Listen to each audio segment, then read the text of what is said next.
Hello everyone and welcome to Newton buddy. पिछले video में हमने डिस्कस किया था कि किस तरह प्लास्टिक वेस्ट हमारे एनवायरनमेंट को नुकसान पहुंचा रहा है, लेकिन प्लास्टिक वेस्ट से होने वाले नुकसान का पैमाना इतना ज़्यादा था कि वो एक वीडियो में कवर नहीं हो पाया।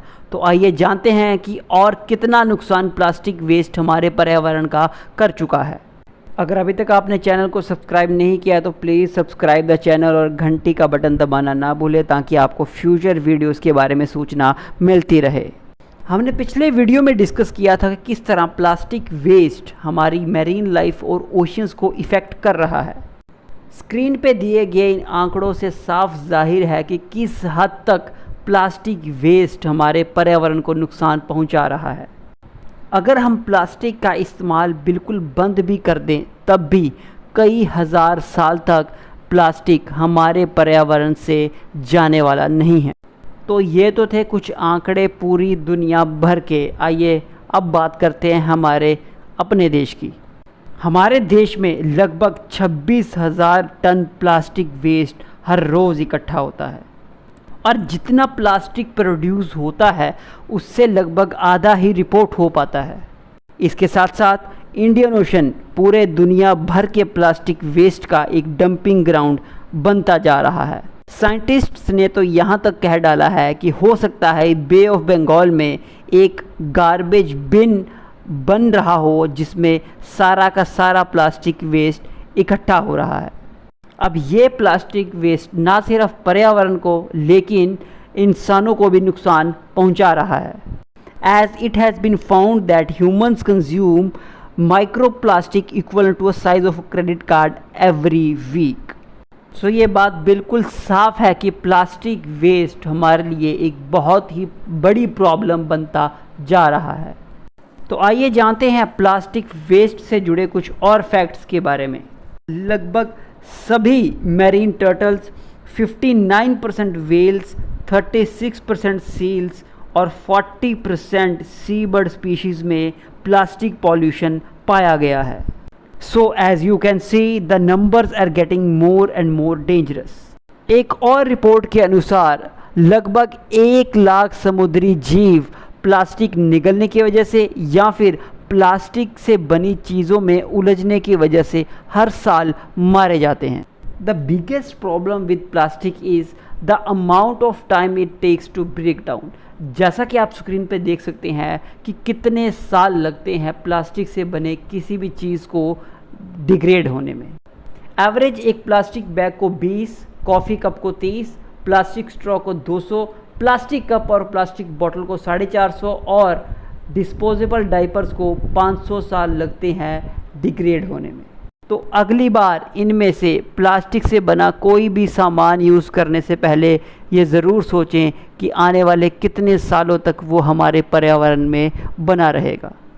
अब हमने बिल्कुल भी किसी भी तरह का कोई भेदभाव नहीं किया है प्लास्टिक वेस्ट को फैलाने में, चाहे वो ओशंस हो, फॉरेस्ट या फिर माउंटेन्स। हर जगह प्लास्टिक वेस्ट की गंदगी का ढेर दिख ही जाता है। अब शायद जितना कंट्रीब्यूशन प्लास्टिक वेस्ट फैलाने में एक आम इंसान का है उतना ही या फिर उससे भी कहीं ज़्यादा मल्टीनेशनल कंपनीज़ का है।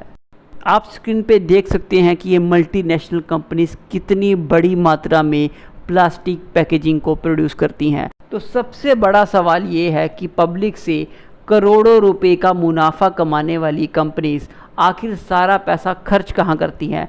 क्या इनके पास इतना भी पैसा नहीं कि ये अपनी रिसर्च एंड डेवलपमेंट से एक ऐसा पैकेजिंग मटीरियल बना पाएँ जो एनवायरनमेंट को नुकसान ना पहुँचा सके? प्लास्टिक वेस्ट का इंसानों पर भी उतना ही बुरा प्रभाव पड़ता है जितना कि अन्य जीवों पर।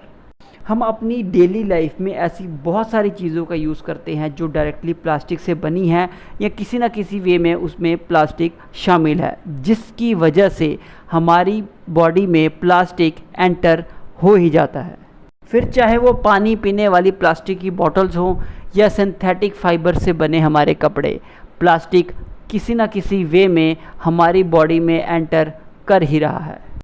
कई लोगों को लगता है कि प्लास्टिक वेस्ट को जला देने से उसका सोल्यूशन हो जाता है, लेकिन प्लास्टिक वेस्ट को जलाने से हवा में डाइऑक्सिन नाम का केमिकल रिलीज होता है which is known to be the most toxic chemical known to man. एक बात साफ है कि हम प्लास्टिक के इस चक्रव्यूह में इतने घिर चुके हैं कि शायद हमारे लिए इससे बाहर आ पाना मुश्किल है। लेकिन अगर हम एक ऑनेस्ट एफर्ट करें तो हम प्लास्टिक वेस्ट से होने वाले नुकसान को काफ़ी हद तक कम कर सकते हैं। तो अगर हम स्क्रीन पे दिए गए पॉइंट्स को फॉलो करते हैं तो हो सकता है प्लास्टिक वेस्ट से होने वाले नुकसान से हमारे एनवायरनमेंट को थोड़ा रिलीफ मिल सके। तो ये अब हम पे निर्भर करता है कि हम प्लास्टिक वेस्ट की इस समस्या को दूर करने के लिए कितने प्रतिबद्ध हैं। अगर हम वाकई में चाहते हैं कि हमारी फ्यूचर जनरेशन्स नेचुरल रिसोर्सेज का उसी तरह यूज़ कर पाएँ जिस तरह हम कर पा रहे हैं, तो इट्स वेरी इम्पॉर्टेंट कि नेचुरल रिसोर्सेज को बचा के रखा जाए। और इस दिशा में एक बहुत बड़ा कदम होगा saying no to plastic. Plastic से बनी चीज़ों का कम से कम यूज़ करें और लोगों को ज़्यादा से ज़्यादा प्लास्टिक वेस्ट के बारे में अवेयर करें। तो लोगों को प्लास्टिक वेस्ट के बारे में अवेयर करने के लिए इस वीडियो को ज़्यादा से ज़्यादा लाइक और शेयर करें ताकि ज़्यादा से ज़्यादा लोग प्लास्टिक वेस्ट से होने वाले नुकसान के बारे में जान सकें। So it was all about the plastic waste and the threat it poses to our environment. उम्मीद है आपको ये वीडियो ज़रूर पसंद आएगी। अगर आपको ये वीडियो पसंद आई तो इसे लाइक और शेयर करना बिल्कुल ना भूलें। Thank you friends, stay healthy, stay safe.